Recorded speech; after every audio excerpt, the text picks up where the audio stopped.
So then this was actually a really great condition. This was in 1975.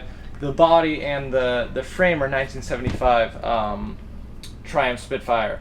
Anyway, long story short, that's kind of how I ended up with all these parts, and kind of started in. I realized, oh well, I've got enough parts here to make a whole nother car.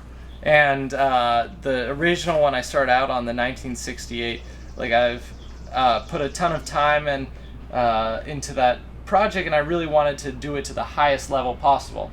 But I also really wanted to drive a car that I'd rebuilt. So I realized, I was like, if I start this one with keeping in mind that I want to do this, do it right, but also do it to the point where it's like feasible to be driving in the next couple of years.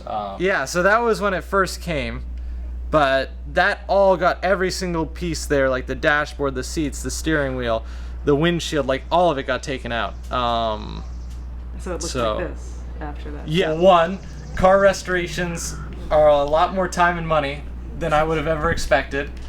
But that being said, I think I've learned more about how a car functions, and also just more about, I guess, engineering than I ever would have with any, like, this is such a hands-on project, and it makes such a difference. It's one thing to read something in a book, but when you're actually like putting bolts and nuts together and like taking parts apart and seeing how they actually function, like being able to move the parts and see how they work together, I think has definitely helped me so much with an understanding of mechanics, for like car mechanics, but part like fabrication.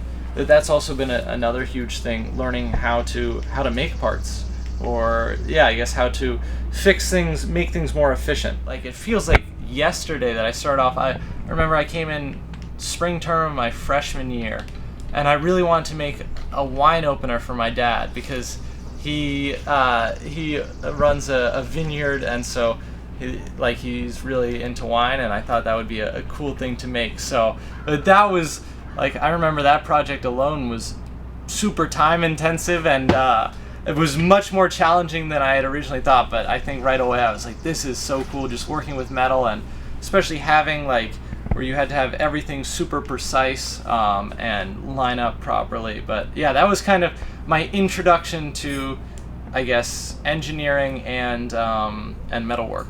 One of the biggest takeaways from this project has been like seeing, like, I guess, learning patience and having determination, because there have been so many times where I was like, oh my god, like just wanted to like just totally stop the project because it would be frustrating. Like, I remember it, so like when a part wouldn't go back together how I took it apart, or I'd be like doing something and a bolt would snap in the worst time, and then you got to go like get it out of wherever it may be located in the car, and it was such a pain. Or definitely even with the engine was like, I'd go to put it together and then something wouldn't turn properly, and we'd have to take it all apart again after I had oiled all the bearings and gotten it all ready to go. So that is something, but I think really, I mean, for me, one of the most rewarding things was, so that's the goal from here, is to have the car painted, get the body onto the frame,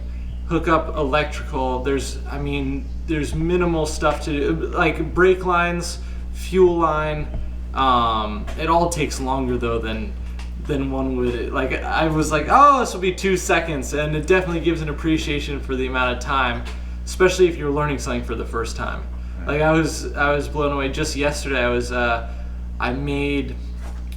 to put an electric fuel pump on my car, and it had a mechanical fuel pump before. So there's like where the mechanical fuel pump, I just made like a little cover. And I remember last year when I did it for the other engine, it took me, I think, like 4 or 5 class periods, and this time it was like 30 minutes to do.